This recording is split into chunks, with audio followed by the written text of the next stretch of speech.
جانب الجزائر. عمره ما تفوت الجلسه 8 ملفات، يدخل بارفوا 9 ملفات برك، جاب 9 ملفات كبار.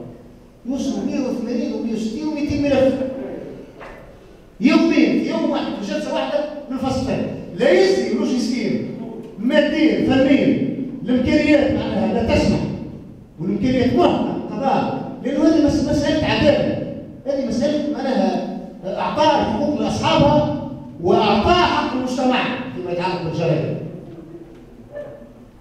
هذه مساله اقامه العدل والتصدي للظلم والتقليص من امكانيه ظلم الناس. والظلم مذهب بخرب العمران يقول ابن خلدون. لا يزيد يقع تثبيت رموز معناها قضاة التعليمات وقضاة الاداره. هو يحكي لكم معناها قاضي معناها ياخذ شهاده شكر من التنسيق. اهانه للقضاء مش واهانه للقاضي بشخصيه القاضي، هذا ما يلزموش يكون قاضي ياخذ شهاده شكر من هيئه بتاع الوشايه. قاضي معناها عنده دور تاريخي ودور انساني ودور معناها في طمأنة المجتمع. يشكر من طرف هيئه بتاع استخبار وهيئه بتاع الوشايه اللي هي التنسيق، ويبقى في مكانه بل مثبت ويرحب. معناها النهايه طبعا المساله هذه وراها لانه الباشا قايد السبسي في الخطاب بتاعه بتاع 17 أول بعد ما كان يتخلع لانه خرجت المظاهرات باش كانت توسع، قال نحن حكومه موحده وش الدوله باش تصرف القضايا. يجي انت حكومه موحده باش تنقذ القضاة. خلي القضاة تفهم واحد الصلاحيه القضاة، خلي القضاة يعملوا هيئتهم اللي تسيرهم يسيروا انفسهم انت حكومه بلا مقصد، حكومه بلا تاشيره.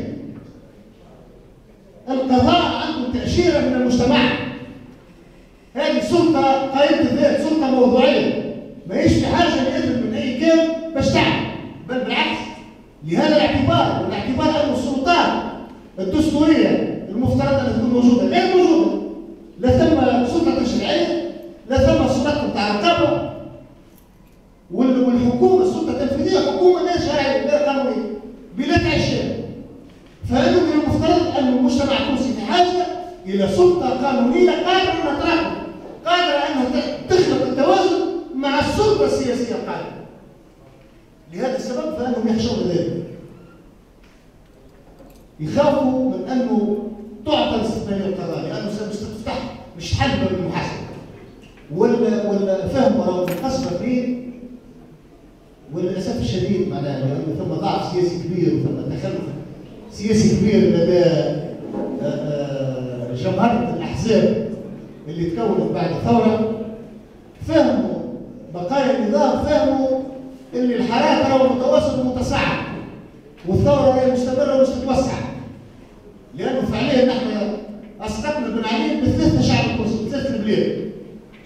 وبدينا بالبقية بدات الحركة الثورية بدات تتطور وتتوسع.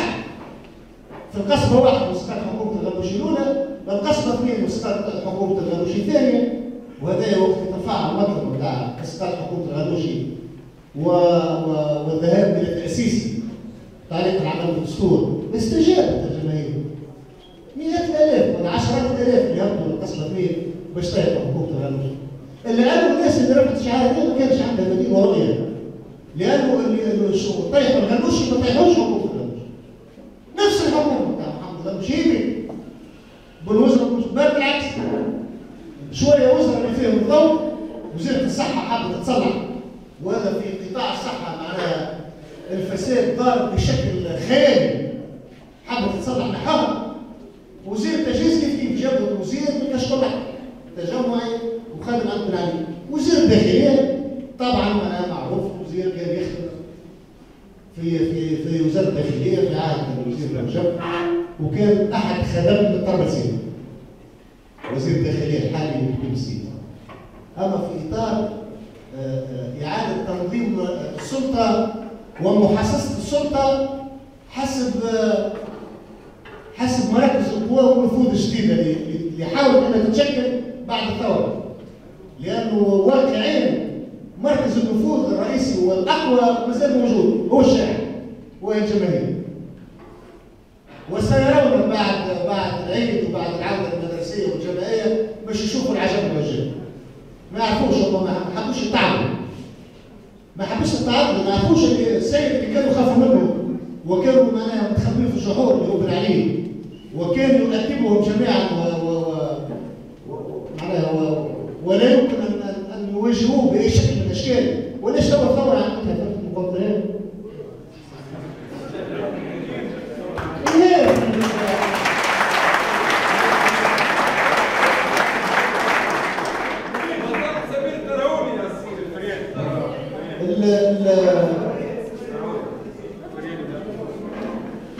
هذه الحكومه ما زالت مواصله في نفس السياسه الخبيثه ولن تتغير.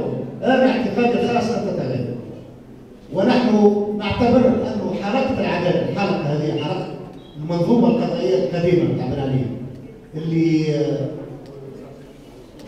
اللي لابد من كسرها، هي البوابه للتصفيه لإقامة الحساب المعمق والواسع وبمنظومة قضائية مستقلة.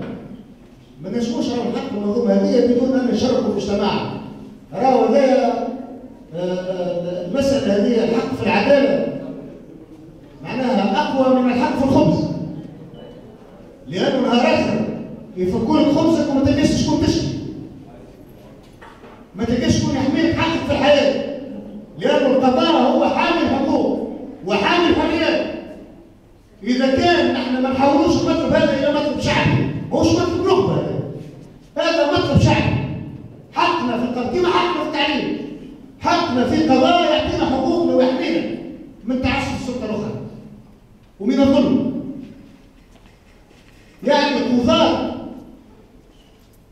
اللي وقع ذكرهم والقضاء والهيئات القضائية وقع ذكرها، اللي حكمت على الطلبة وحكمت على النقابيين واللي أبدت وعملت القضاء اللي انقلب على جمعية القضاة وبأحكام مدلسة، أحكام غير مبررة، أحكام ضد جمعية القضاء. مشينا للقضاء وقت تم الانقلاب، مشينا للقضاء، قمنا بقضايا ضد الانقلاب.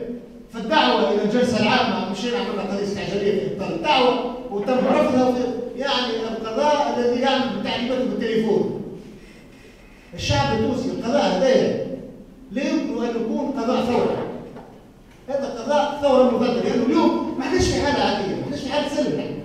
نحن اليوم ثم ثوره وثم اعداء ثوره. ولا بد من ان يرتقي القضاء وينهض بنفسه ليكون قضاء ثوره.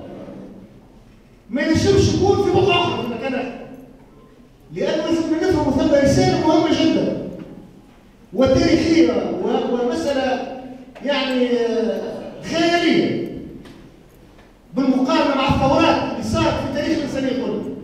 الشعب التونسي لم ينتقم، لم يقتص. راوا شهر ولا شهرين الاولين وقت ما ثماش سلطه، غايبه السلطه، كلها شدت الجحور بما فيها الامن. الناس كانت تنجم تقتص، الناس كانت تقتص، تنجم تمشي تقتص من القواده اللي يبعثوا لهم ولادهم 10 سنين و20 سنه حبس، وتقتص من الناس اللي فكت الارزاق ونهبت وتلبست العقود واخذت الاحكام الجايه بتمليكها بملكيات معناها هي ما عندهاش فيها حق. ما اقتصش الشعب المصري، بقى يستنكر يركح الامور وراد الامور ومشى للقضاء. وكان ينجم يقتص ما عنده شيء، مستحيل كان ينجم يعمل حاجه. كان شعب متمدن، وهذه رساله ودليل على التمدن والتعاطف. ما حبوش يفهموا اللي راهو هذاك ماهوش خوف، ماهوش جبن. راهو الشعب التونسي شعب شجاع وقادر، وشعب مواجهات وشعب تضحيات. ماهوش جبن هذاك، ليه؟ هذاك تحضر وتمدن. وقت الشعب التونسي ينتظر شهرين معناها ناس عانت الويات، عباد تعذبت وشافت عذاب لا أراك الله، معناها ما تحتملوش الآلام. وانا نعرف مشاكل خلافات نتاع عباد من اجل افكار ومن اجل مصدر الفجر 3 و4 مرات معناها في الجامعه حاضر جابوه من القروان من هنا اسم القروان، تعرضت لتعذيب شريع جدا في مقالات وزاره الداخليه. ما حبوش يعرفوا المعذبين وكانوا ينجموا ينتقموا منهم باشكال او باخرى، وبرا قايد على المجهول، قايد على الثوره. ما هو مشاو العصابات والميليشيات اللي حرقوا القبضاء واللي حرقوا المعتمدين واللي حرقوا مراكز الشرطه ويعرفوهم وزاره الداخليه لانه هذا المخدر موجود عند الفرق الفنيه وعند الشرطه وعند الفرق المختصه. الناس اللي حرقوا لهم في القبضاء سيبوهم ما كلموا كيف الناس بتتعدى في الثوره ينتقم الشعب يقتص وكل الثورات عم تقتص وكل الثورات كان فيها مستوى من الدم الا هذه الثوره. الا هذه الثوره شعبنا بقى يستنى في القضاء لان فعلا وقت ارتفع شعار الشعب يريد اسقاط النظام راهو نحبوا نظام اخر ما قالش الشعب يريد القصاص لا نحبوا دوله مدنيه اخرى تعطي حقوق اصحابها وتقيم العدل تقيم الميزان تنصب الميزان بتاع العداله الحقيقي باش كل واحد ياخذ حقه ومن اجل يتحسن. وهنا الحكومه الحاليه تحب المحاسبه هذه بدو الناس تحكي عن المصارعه، نحن مع المصارعه. مع المصارعه. ساعه شكون باش تصارعوا؟ جيبوا لنا الناس اللي باش نصارعوهم شكون؟ وفهمونا علاش باش نصارعوهم. شكون نتصالحوا بالتليباتي؟ نتصالحوا معناها في الخيال؟ يعني اي مستر مصطفى شنو نتصالحوا؟ كيفاش الزوز يتصالحوا؟ كيفاش نتصالحوا مع حاجه مجهوله؟ ما ثماش قناص. واللي يلقى قناص يجيبوا له، شوفوا يزيد اول مستواه في الاخر جاء معناها الممثل القضائي لوزاره الدفاع المحكمه العسكريه وقال له ثم قناص. وما استقالش. ما ثماش مجرمين وما ثماش سرقه وما ثماش نهب وما ثماش يعني ولا تصالح. عملنا تصالح وحاولنا لا تصالح.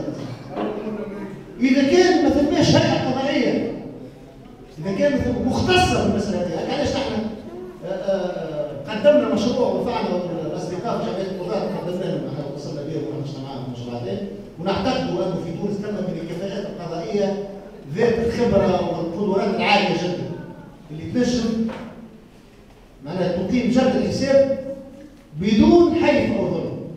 قدمنا مشروع في مجمع قضائي متخصص بالنظر في جرائم وتجاوزات النظام السابق. محكمه مختصه حسب المعايير الدوليه للقضاء العادل. وهذه المحكمه لانه ماهوش معقول راهو القاضي اللي حكم على بن علي في احدى القضايا حكم على زين عبد بن علي بعد هو مباشره انظر في قضيه اهمال عين في قضيه نفط. ماهوش معقول معناها مساله مفاعله. هذه جرائم مركبه وهذه جرائم عندها قدره عندها شروط خاصه في البحث والتقصي وجرائم يلزمها امكانيات كبيره باش نفضوها وباش نعينوها باش معناها الناس تحاسب وعباد تجيب تشوف الملكيات وتجيب الخبراء وتجيب الناس من دائره المحاسبات وناس من المحكمه العقاريه وخبراء المنفذين والمنشات يعني يلزم هيئه مختصه بالنظر في الجرائم لانها جرائم مركبه معقده مش جرائم عاديه. يعني في اطار استعمال القضاء وتحويل القضاء معناها الى استوديو سينمائي ولا ركن مسرحي. هاكم شفتوا المحاكمات الهزيله والمبتذله نتاع رئيس المخلوع وعائلته بكل استهزاء يعني الشعب التونسي اللي بقى يستنى في القضاء وما حبش يستسلم. اعتقد انه المعركه هذه معركه تحرير القضاء هي معركه لابد وان تشمل كل تونسي يجب ان يشارك في المعركه. هذه مساله حيويه وبدون قضاء مستقل وبدون قضاء يعمل حسب المعايير الدوليه للقضاء مستقل وبدون قضاء يعطي حقوق لاصحابها وبدون قضاء يقيم المحاسبه ويجري المحاسبه لن ننتقل الى النظام القادم ومش نبقاو في نفس النظام ونفس المنظومه ما يتغير الاشخاص.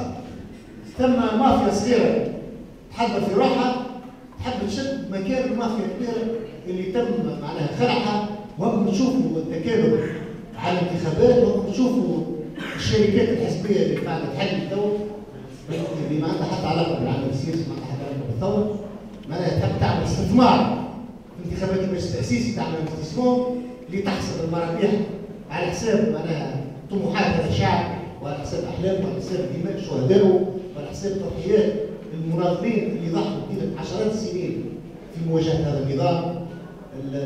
ادعوكم الى اليقظه والى الانتباه والى الانخراط في المعارك التي تطالب بتحرير القضاء. وامرر الكلمه الى السيد الرئيس.